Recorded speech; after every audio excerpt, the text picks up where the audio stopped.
कभी कभी जीवन में हम सब कुछ अच्छा कर रहे होते हैं, मेहनत भी कर रहे होते हैं और अपने कर्म में हमारी निष्ठा भी होती है, हम धैर्य भी बनाए रखते हैं, फिर भी न तो अच्छी नौकरी मिलती है, न परिश्रम के हिसाब से परिणाम ही मिलता है, न नौकरी में प्रमोशन मिलता है, न धन ही आता है, जीवन में संतोष भी नहीं रहता है।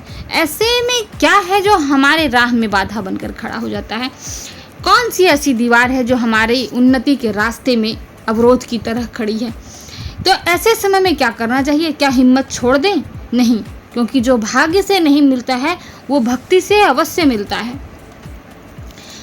क्या आपने कभी गौर किया है कि समृद्धि केवल योग्यता से नहीं आती है, बल्कि अगर ईश्वरीय कृपा नहीं हो तो आपकी योग्यता निष्फल हो जाएगी। ऐसा समय है कि इस समय योग्यता का तो कोई मोल ही नहीं है।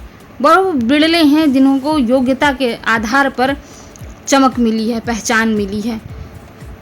माँ लक्ष्मी केवल धन की देवी नहीं है, वह कर्म फल की भी अधिष्ठात्री हैं। तो इसलिए जब भी लगे कि कर्म के अनुसार फल नहीं मिल रहा तो महालक्ष्मी की पूजा कीजिए, माँ लक्ष्मी की पूजा कीजिए, और जहाँ श्रद्धा होगी वहाँ कृपा अपने आप आपके ऊपर प्राप्त हो जाएगी। आपको लगेगा कि माँ की कृपा मुझे मिल गई है।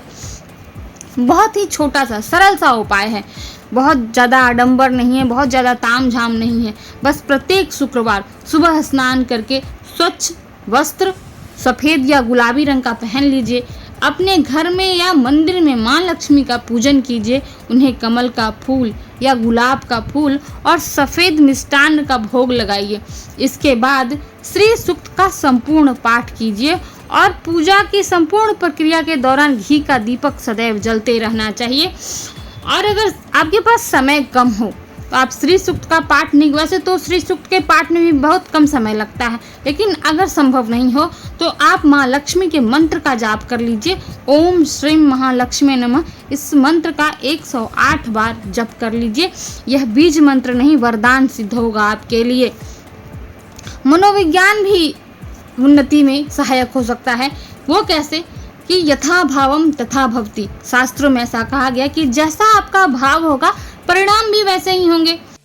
तो स्वयं को कभी भी किसी अभाव में, किसी कमजोरी में, किसी मजबूरी में मत समझिए। सदैव संतुष्ट रहिए। ईश्वर को धन्यवाद दीजिए कि आपने जो दिया है पर्याप्त है, मैं प्रसन्न हूँ, मैं संतुष्ट हूँ, मुझ पर सदैव अपनी कृपा बनाए रखिए। मेरे जीवन में आने वाली हर बाधा को आप दूर कीजिए, मेरा वर्धन, मेरा संवर्धन कीजिए, मेरी उत्तरोत्तर वृद्धि में मेरा साथ दीजिए, मुझ पर अपनी कृपा बनाए रखिए और इस प्रार्थना के साथ अपने कर्म में लगे रहिए। वीडियो अच्छा लगे तो सब्सक्राइब कीजिएगा चैनल को और लाइक शेयर भी कर दीजिएगा।